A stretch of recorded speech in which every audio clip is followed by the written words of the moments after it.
Hey guys, and welcome back to this channel. In this video I'll be showing you guys how you can auto reframe your videos in CapCut PC.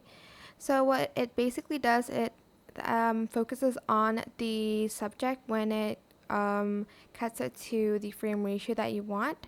This is a CapCut Pro feature, so just keep that in mind. I'm going to select auto reframe here, and I'm going to select the reframe to another ratio. For instance, this 1:1 frame ratio, and as you can see, it kind of moves it to the subject. You can adjust the image stabilization here and also the camera moving speed as well, and it kind of follows the subject. It will be a little bit easier to see if your subject is like a person, like this one for instance. And I went to auto reframe and selected the 1:1. It's going to frame it exactly where she is.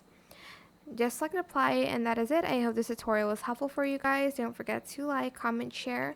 Also subscribe to this channel if you haven't done that already. If you have any more questions, just leave it in the comment section down below. I will try my best to answer them all for you guys. And if you found this video helpful, please click the thanks button above the description box down below. Thank you so much for watching. Bye!